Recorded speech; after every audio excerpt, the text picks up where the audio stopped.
Welcome to the 9 to 5 Joy podcast. I am Matty Garcia. And I'm Christine Selby.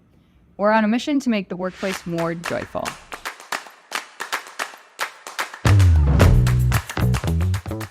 We are thrilled today to be here with our guest, Chief Morris Copeland.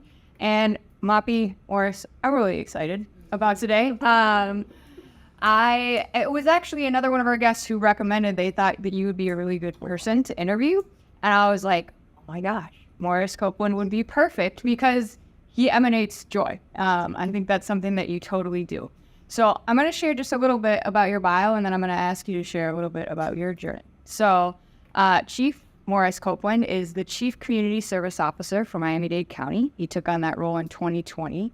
He's already had a full career of service to children and families across Miami-Dade County. He was the Director of Juvenile Services for Miami-Dade County, what was formerly known as the JAC, or the Juvenile Assessment Center. That center has been really recognized nationally for their innovation and their humane services, and that is in much part due to the work that Morris has done there. So, Morris, thank you for the work that you've done in our community. It really has been tremendous. In addition to that, he is a professor at Georgetown, right? I was at one time. Yes, at one time. And so really somebody who's invested their life in the community and making things better and living a life of service and doing that in a very joyful way. So thank you for being here. We're very honored to have you. Since the moment that we thought about inviting you, we were like, oh my God, is he gonna do it? Because you're in such an important role right now, and we know that you're very busy. So the fact that you took time out of your schedule to meet with us means a lot. It's truly a pleasure. Thank you. Why don't you tell us a little bit about your career, a little bit about your journey, and maybe some of the pivotal moments throughout it, some of the things that were formative for you? Well, I'm born and raised here in Miami-Dade County, and I come from hardworking people, and I'm the oldest of four. I'm the oldest. I'm the only guy in the family. I'm the older brother. 3 younger sisters that are dynamic, awesome human beings. And my father's no longer with us. My mom is still here, who is really the heart and soul of our family.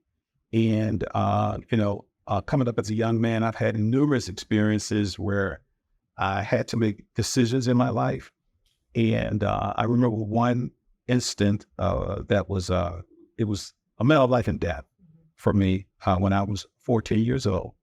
I was involved with another young man who was in school. We were hanging out, doing things that, young people do when they don't have any guidance. I was, at that point in time, I really didn't care about living, to be perfectly honest with you. And we got into a skirmish with some other guys, and the guys were a little bit older than us, and the guy pulled a 38 out, and he pointed it at my friend, Terrence.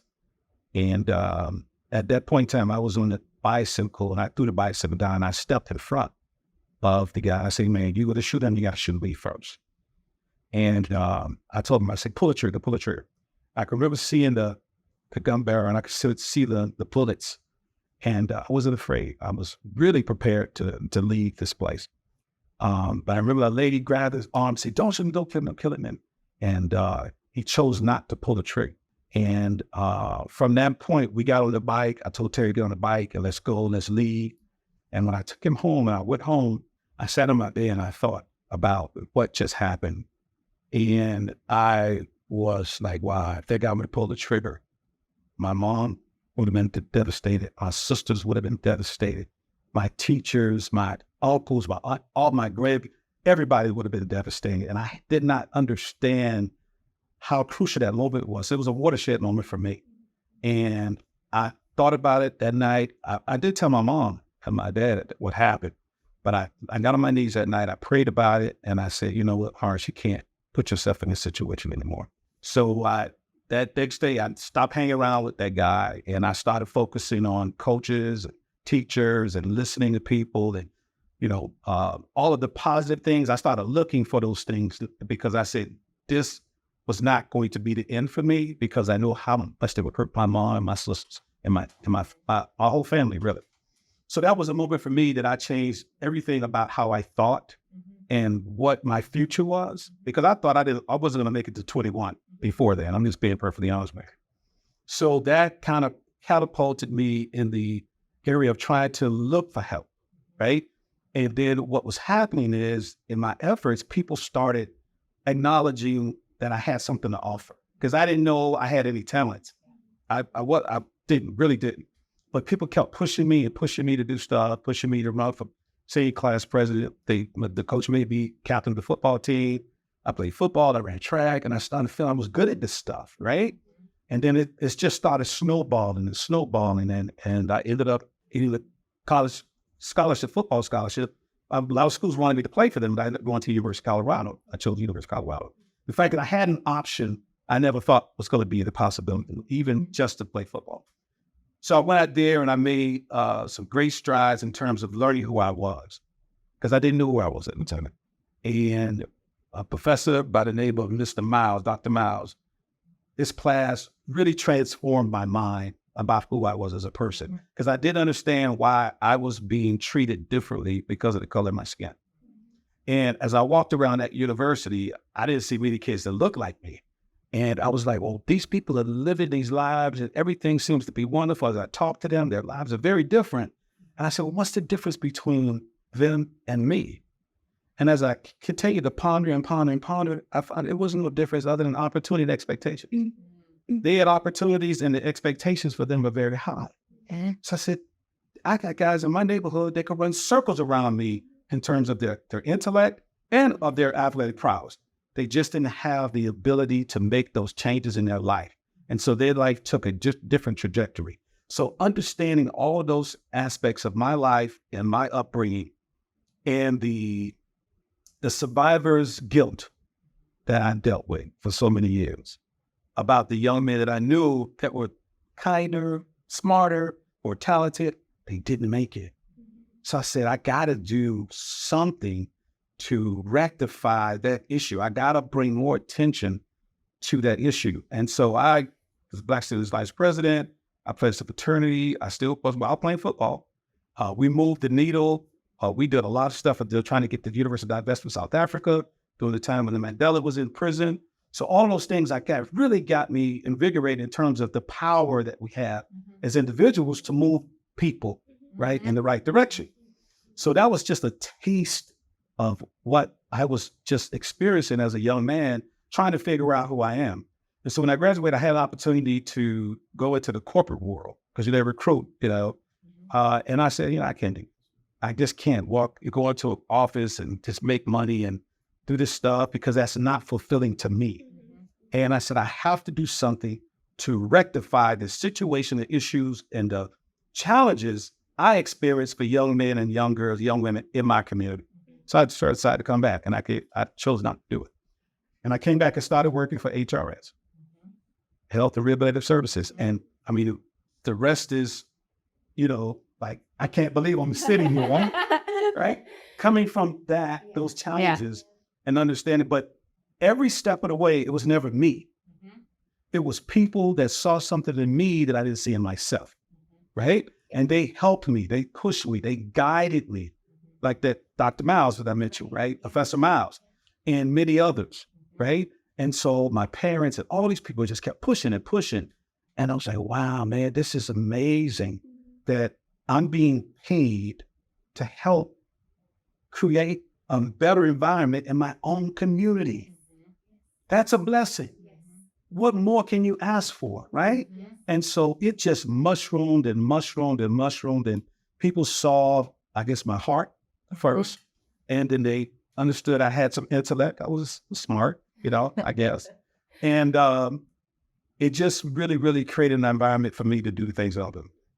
I love, as you're talking, what comes to me is this dance between who you are and your core, and the fact that you were able to see something in you that made you, have that switch and that aha moment. You mentioned seeking after mentoring, coaching, seeking out those opportunities, and then being presented to you in the environment. So I feel like as you were talking, I was just like, it was very beautiful to me to see how they were feeding off each other, and how there was definitely something in you. And I feel it's important for you to also like, see that and recognize that, because it was there.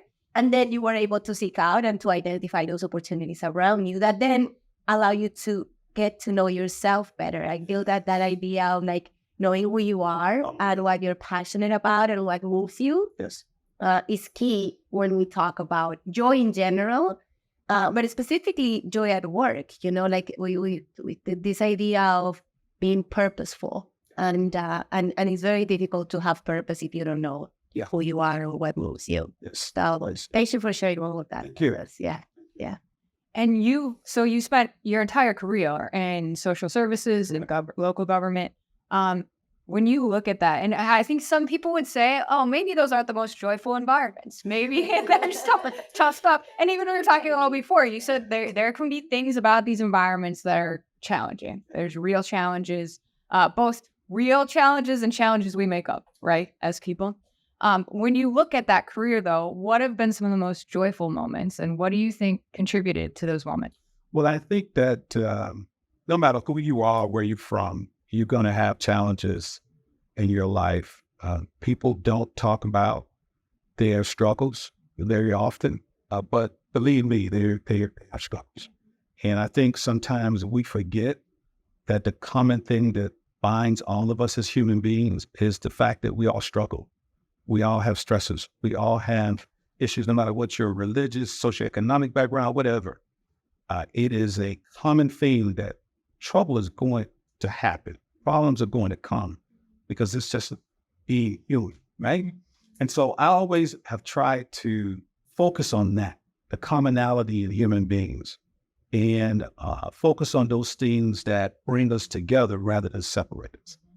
And so understanding the nature of the work that we do, and understanding that a lot of people get into social services because of their own personal experiences or things they've seen happen to other folk, and it has triggered something in them to say, this is what I need to do. Not, this is what I want to do, this is what I need to do. Yeah. It becomes a need. And so when you can feed that level of commitment with an environment that says, hey, I appreciate what you do. I understand you are doing this because of the love in your heart and the things that you want to see change for the better. But I also understand you're a human being and you have your own issues you have to deal with, right? So we want to make sure that the environment that you come into every day is one that's welcoming, that's caring, and compassionate. We're not all going to have good days every day. But on the day that I have a bad day, I know I can depend on you. I can depend on you to lift me up, and vice versa. So when we talk about those things, and I was very fortunate to have someone to work with me for over 20-something years in that business is Kathy Burgles, who's a licensed clinician. That's very fortunate for me because I had someone that this is what she was taught to do, how to change the way you think, how to put certain practices in place so that you would have these barriers, right? In safe zones that you would feel comfortable doing things that you felt that were very challenging, right? So those are the things that I feel were blessings for me. The universe really surrounded me the right people. Had the blessing to work for Owsley Walters, right? I had the blessing to work for Alina Hudak. I had the blessing to work for Carlos Alvarez. I had the blessing to work for Carlos Jimenez. Now I have the blessing to work for Daniela Levine Cava, one of the best human beings I've ever met in my life. So all of those people that I work for, I've also taken stuff from them, little things from them that are common to me that make me feel good. So those are the things that I continually talk about, I harp on. I try to make sure that we, in our management meetings, we talk about those things because self-help, health, the well-being is key to you being able to do the things you need to do for those that you're serving. Yeah. And I feel as time has gone by, that has become even more prominent, right? And there is more conversation around it now. But if we were to go back to when you started in the job assessment center, when you started engaging that work, like what are the what are the qualities that you found in the environment that maybe you noticed that you needed to impact, change, have some type of effect on? Because the reality is, and a lot of when you talk with people about social services, right, we see that usually people come in with a passion, right? But these are low-paying jobs for the most part.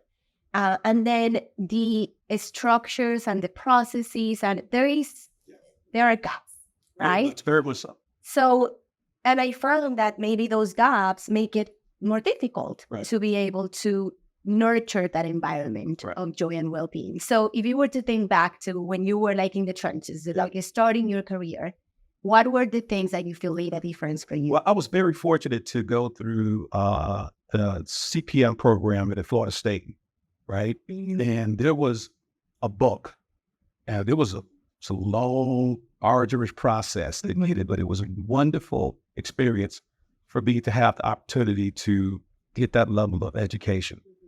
There was a book that I read. It's called Encouraging the Heart. And the whole focus around that book, let me tell you something, that book, dynamic in terms of what we're talking about. It talked about the fact that, a lot of people are not necessarily motivated by money, right? It's about the little things that you need to find out about for them. Yes. It's individualized. Yes. You got to find out the things that make them tick. And the only way you do that is you have to talk to them. And not talk to them, but talk with them and listen. My mom always says, well, you have 2 ears and 1 mouth. You need to listen. So what I would do, I would walk around and I would solicit information from them. I didn't care if they were janitors, secretaries, executives. It didn't make a difference. I sat and talked to everyone. And it was deliberate. Yeah. It was intentional because I wanted them to understand that they were a part of our overall success. Yes. Everyone. We have to work together as a team. We have to pull each other up when we're lagging. We have to cheer each other on when we do great. All those things were reinforced over and over and over again. And I made sure when we had our meetings with the senior staff that was the mantra. Mm-hmm. So I expected for me to, what's the word I want to say when you show someone your model. I wanted to model it, and then I wanted to see them do it too, right? And so we would have discussions about that topic, and people would think, well, we should be discussing this. I said, no. At the end of the day, these people work with you, and they will do anything for you if they know how much you care about them and their issues, right? And the same sentiment is utilized when you're dealing with your clients. They want to know how much do you care, because trust is the overall issue. You say, I got trust circled like down my little whiteboard there. It's always the key.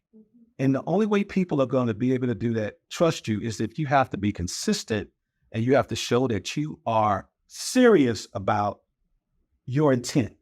Some people can come and they can play this game, but people read through that. Children read through that. Oh, yeah. So right? We know this, right? In our work. Children can see if you're real and you're not, right? And they'll deal with you in that way. So I think to me, the fact is that you try to show that people you care about them because the work is going to get done. Yeah. Right? You can find intellect anywhere, but intellect and heart, you can move mountains, literally, right? So I always tell people, you're not an island, we're not an island. We have to help each other. I've always had people to support and help me and build me up. I am not here by myself. There's no way I could have gotten to this position, be put in this position, just being me. There had to be angels around me, people around me, help me, pushing, doing all these things because they saw that what I was focused on was not the money in my pocket, because I could have gone that direction. I wasn't focused on personal accolades.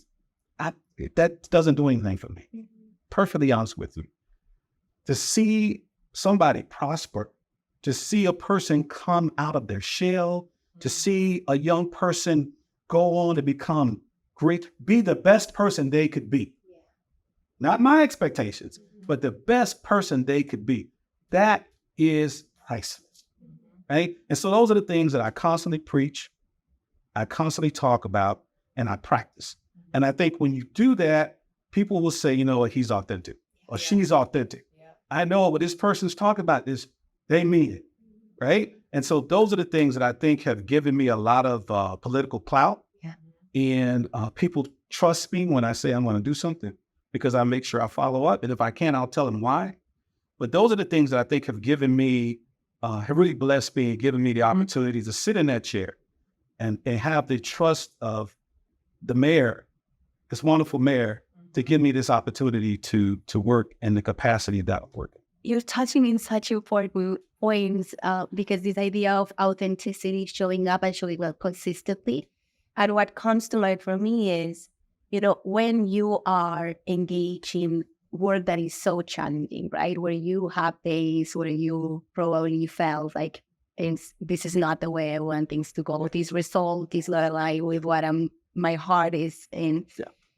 How do you sort of battle the feelings of maybe hopelessness or frustration or and sort of continue showing up in the way that you want to Right. Well, I'll say this. I was brought up in a very spiritual household, and I'm a history buff, and I'm a lover of all religions. I've studied every major religion. It is that those things intrigue me, right? And so, but I know there's common themes amongst all of them that are the things I think are the bedrock of who we are. That makes us the best people we can be, right? And so I take those things and I utilize them in order to deal with these very, very challenging situations. I tell you, as many times I sat in the office and I've cried because we've lost a child. I've cried because we've had something bad happen to a parent. And I couldn't understand why we couldn't have done more, right? And I always go to the wisest person I ever met in my life. And I've been around a lot of smart people, right? But Gloria Copeland, my mother, I've gone every time I've gone her, and I went to her not too long ago, and I said, I was just complaining like you talk. Oh, I don't know, these children, these people keep dying. She said, Morris, you're not God. She said, all you can do is the very best that you can do. And you've been put in that position to bring other folk, like-minded people, to the table with you, right? And all of you guys work together on these problems. You can't save everybody. Bad things happen to good people. And so you have to accept the things that you cannot change, but also understand and let that pain turn into purpose. And I said, no, I'm fine. Once again, it's like, chicken soup or something, you know what I mean? So that type of just simple, to the point, honest, heartfelt responses to very complex, right, and challenging issues is refreshing. And also, to me, I believe it's a godsend because it allows you to redirect that trauma, that pain, whatever and put it to purpose. And so those are the things that I think that sustained me for so long, right? My sons, my extended family, my particularly my sisters and my mom, they always pray for me, constantly pray for me. Sometimes I go there, they all just lay hands on me and they just start praying because they understand the position I am in, right? And I need to have all the strength I possibly can in order to continue to do the work that needs to be done. But it's not me. It's about everybody. Right. I'm surrounded by wonderful people. Right. Yeah. That's that. When you were talking, I was thinking it's wisdom. Your mom is sharing wisdom with you. Yeah. Oh my God. Yeah. That's awesome. Wow. Okay. So you shared a story at the beginning. You talked about a situation when you were 14 and you didn't use that even at the beginning, that you didn't have a lot of interest in living at that point. And I imagine in your role at the Juvenile Assessment Center, what that sort of was called at the time, that you probably met a lot of kids who maybe were feeling the same way.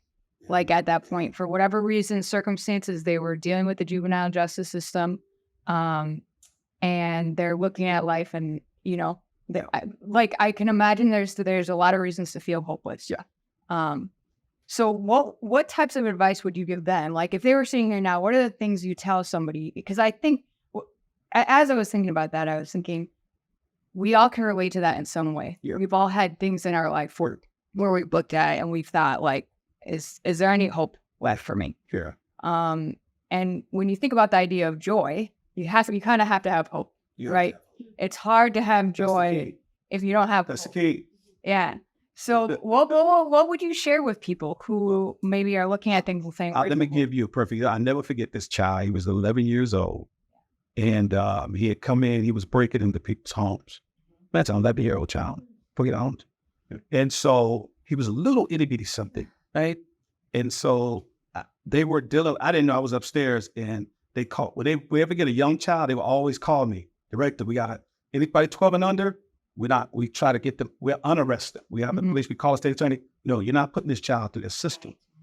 So they say, we got an 11-year-old. He said, oh, chief, we've never seen anything like this young boy. It's just his whole mindset. I say, oh, don't book him. Then we come down and talk to him. And so they left, and we just sat in there, and a little something. And I said, son, don't just say, I said, well, what were you doing? He said, I'm breaking homes. They said, the older guys, they put me through the window because I'm small enough to maneuver. And I said, I figured that. I figured you didn't come up with this on your own. You're 11 years old.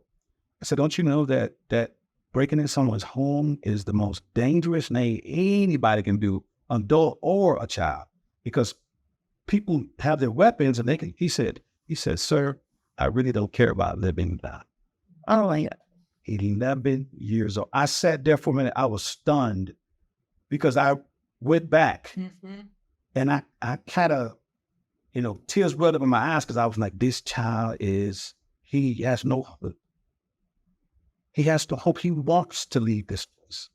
And so I talked to him for a little while longer, and I went back to the staff. I said, we cannot let him out of our sight.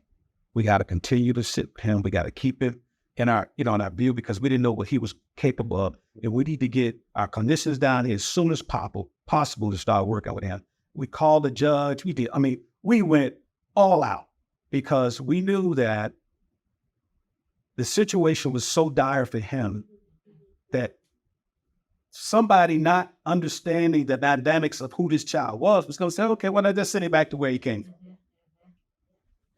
That couldn't happen, because we knew what the possibilities were. So we went above and beyond what we were supposed to do. And that was when we did stuff like that. When I came down and did stuff like that, the staff saw that, right? The director's down here booking kids, talking to kids. He doesn't have to do that. Right. But they knew I wasn't doing it to show off or be the man in charge. They knew it because I cared about that child so much that I wanted him to see everybody that was interested in his well-being. So that is what we're talking about. Hope and hopelessness. And an individual without hope is a very dangerous individual. And I think you're also tapping in. It's so beyond the words. It's so beyond what you can say. It's beyond that. It's about what you do. It's what you do. Yeah. It's what you do. Yeah. And that child's pain, he just said, sir, I don't care. He just felt comfortable enough just to say it. Yeah. And he get 11 years old. So I always think about him. And I know we did everything humanly possible to make sure that those issues that he was suffering from, they were addressed. Yeah. Yeah. So maybe that goes to something that you said earlier, which is hope has to do with being there for each other. Yes. But for showing up for each other and supporting each other. Loneliness. Yeah. It's an epidemic now. It's terrible. Yeah. For sure.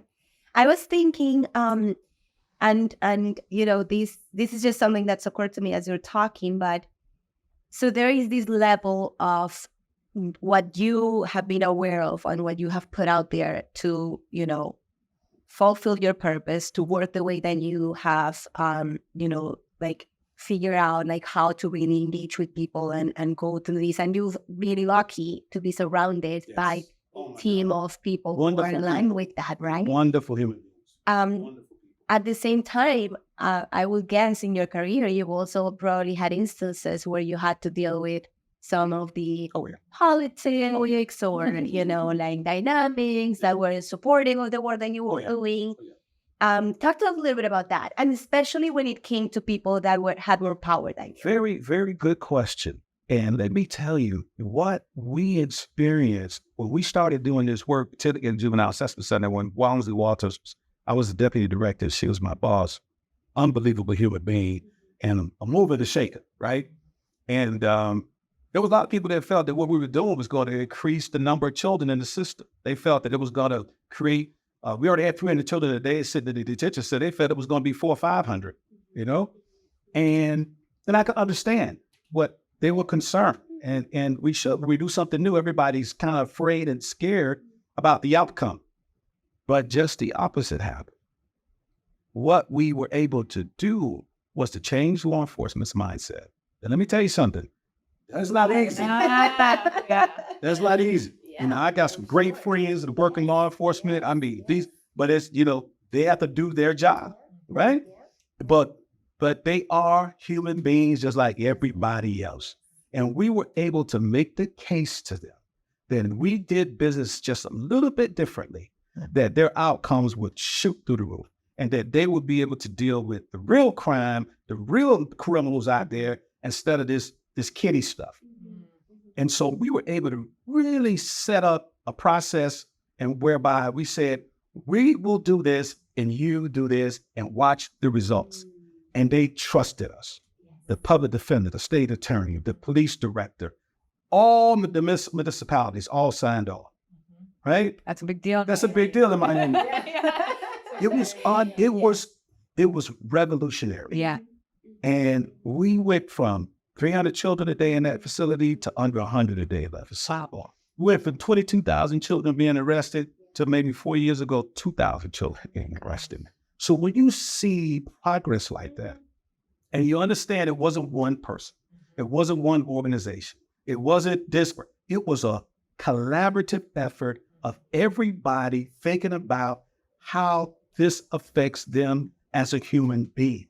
Not as this or that, not as your profession, but you as a person.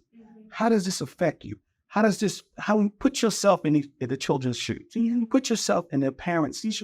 This is something that we had to do, and it wasn't easy. Mm-hmm. But once we made the case, all of these very smart people said, you know what? Let's roll with it. Yeah. Let's give it a go. And the rest is history. Mm-hmm. And I cannot, sometimes I can't believe that I was involved in that, right? Yeah. Because it was so revolutionary. Yeah. And then everybody else across the country said, we want to do that. Yeah. We want to do that. And then people from other countries say, we want to do that. Yeah. It was mind-blowing, right? But I think that I always say it was a collaborative effort. It was a community effort. And like I said, whenever we put aside our petty differences, right? Yeah.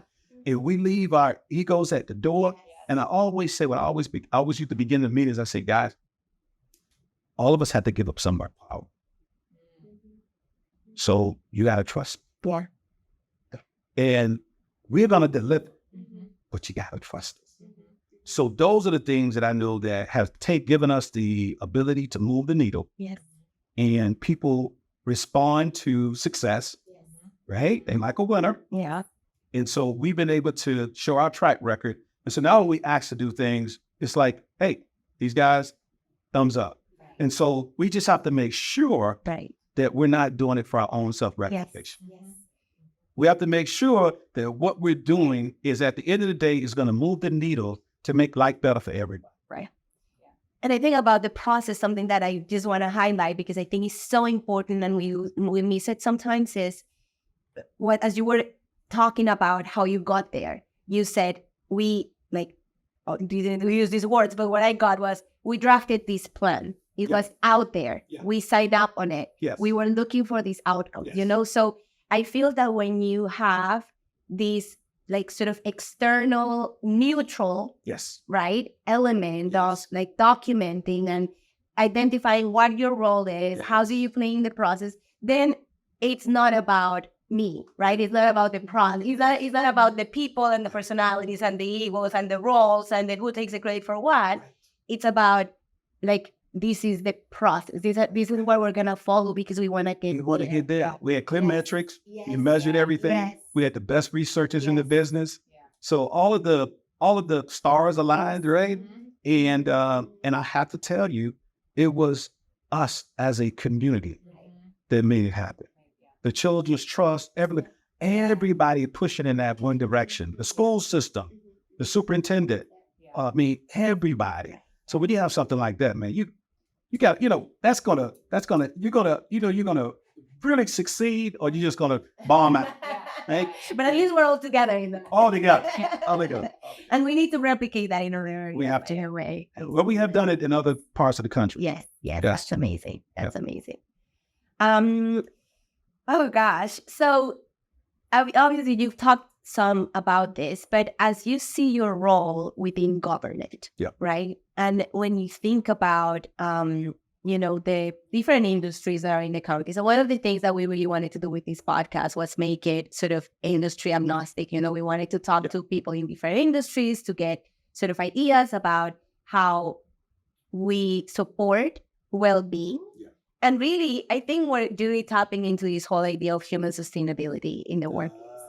So how do you see the role of government, not just within sort of the arms of government where you are controlling sort of like the environment of the work, but how do you see the role of government with like, the businesses and industries in general, and how they support joy in the workplace? Well, I think that you have to have the right leadership first and foremost. Right? Government is just a thing, right? And government moves in a certain direction based on who's in charge. As they say, elections have consequences. So we know that, right? We have. So what I mean by that is that this mayor has made it her business is to have a no wrong door approach, particularly to social services. We've never done that before, right? No matter where you go and touch in this system, if you need something from another department, they're not going to send you on a wild goose chase to find what you need. They're going to be able to connect you right there at the point of contact, first point of contact. And then, because you understand this stuff is stressful. People in the county can't even maneuver through the county. So you imagine somebody from the outside trying to figure out what department I got to go to and this and that. So the mayor's come up with a no wrong door approach, and that's what we're doing. And people have been trained. We have our systems in place. We're getting ready to launch our website, where it's going to be similar to what you go. You go on Amazon and you type in something, and then boom, and we Google it, and then all these other things pop up because you may qualify for them, right? We never done that before. That's new, and so we want to be able to bring government closer to the community and make sure that we demystify the process. Because people they get frustrated. And I got to talk to this person, that person, and then I got to give you my information over and over. So all of these things that we know that we've gleaned from surveys, right? And then personal stories from people saying, I'm so frustrated. Those are the things that this mayor has made a focal point of her administration. And then that will also lead to a greater level of trust in government, because we know, there's an issue there, which is justifiable in many cases, right? But you have to be able to move the needle as much as you possibly can. You won't be able to solve everything overnight, but once people see that you're serious about what you say, then they'll be more inclined to support your work and give you the benefit of the doubt. When something doesn't happen, it needs to happen. So that is the focus. I think this is the focus of this administration, which is, I love it, because when it goes back to what we're talking about, how do you really care about me? Did you listen to what I told you that I don't want to get my information over 5 or 6 times? I said that to you. Did you listen to me? So it garners trust. So that's, to me, I believe that government is key. And I'm talking about business too, across the whole spectrum, because we serve everybody. And that we all should have an equal level of access to what is offered. Right. And that is the goal.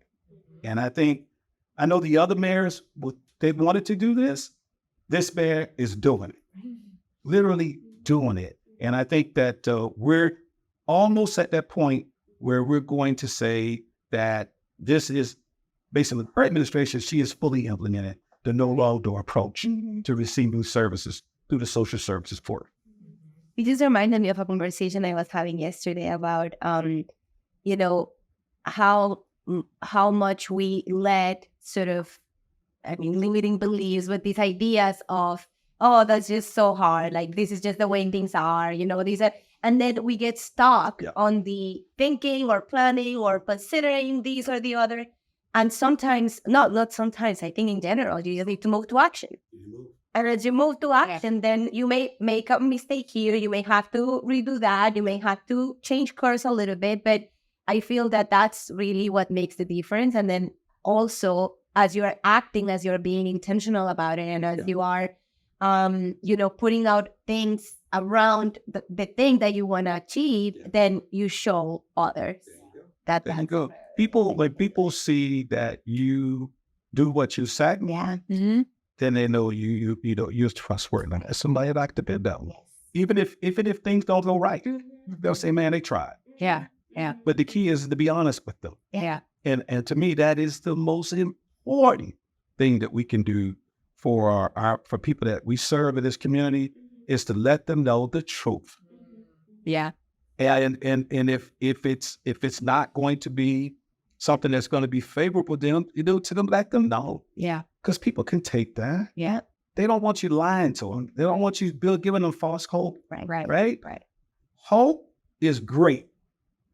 Hope, you have to have hope. Yeah. That must be the thing, the focal point of everything you do. But you don't want to sell people on something that you know you cannot do. Because then it's not hope. Then it becomes that's to me. I believe that's almost criminal. Yeah. Right. Yeah. Because a lot of people, their lives, Right. their very life is dependent on what happens with government, and we have to understand that. And some people can't. It's not that they won't. It's not in their orbit, right? Because they live in a different mindset. They're doing different things. It's not that they don't care. It's not a part of what they're concerned about. So we have to be able to bring those things to everybody and say, "Hey, guys, I understand your issue. I understand your issue. We all have issues. Yeah. How can we help resolve these things?" Right. Hey, and government can't do it all. And as you said, business has to be about the families have to be. Everybody has to be able to say, Right. in order for us to progress. And we've done it.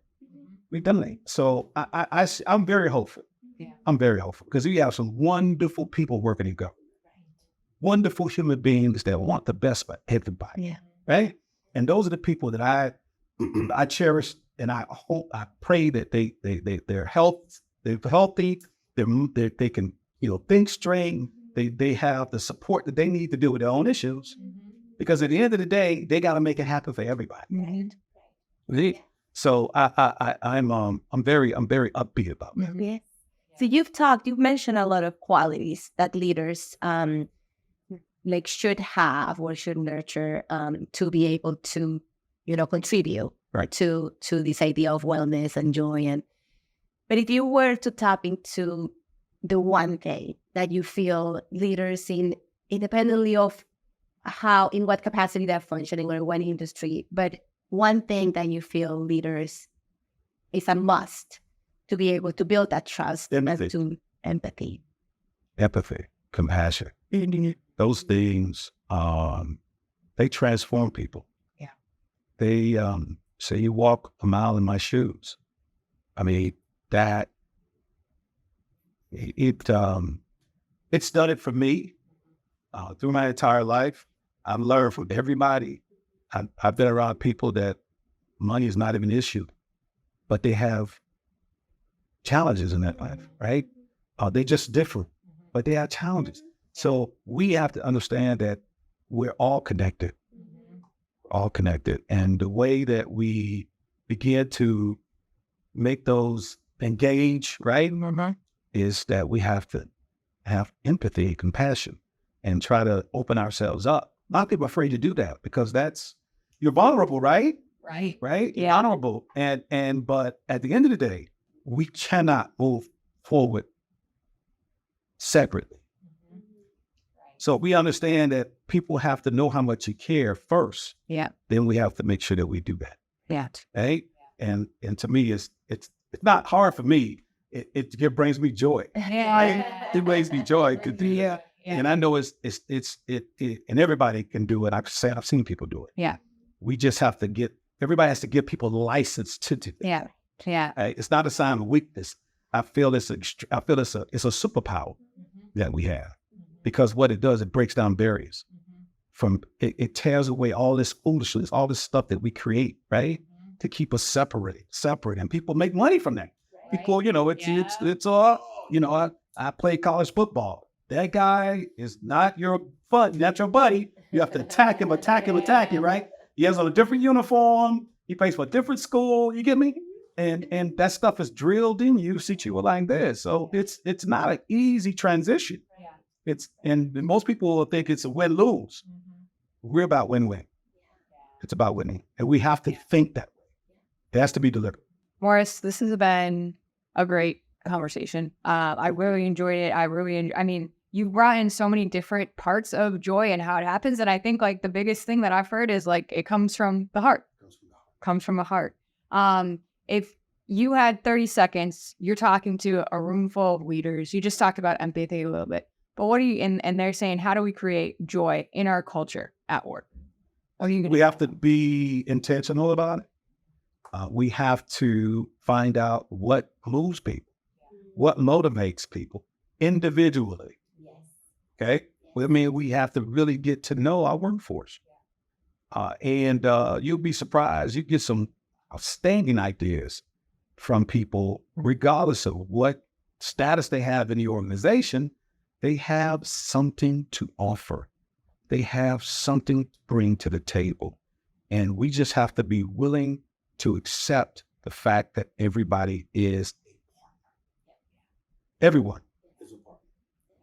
Just out of curiosity, because when you are in such a leadership position like you're in now, you obviously, it's very difficult to have those individual interactions with everybody and know them at that level, I'm assuming, right?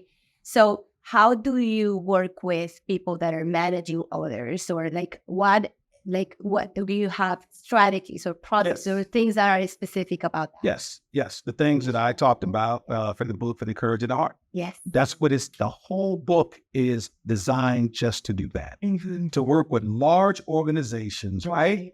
And how do you take that wonderful fairy dust and you just sprinkle it all over the place, right? Yeah. All that compassion, all that love, all that concern for your fellow coworker.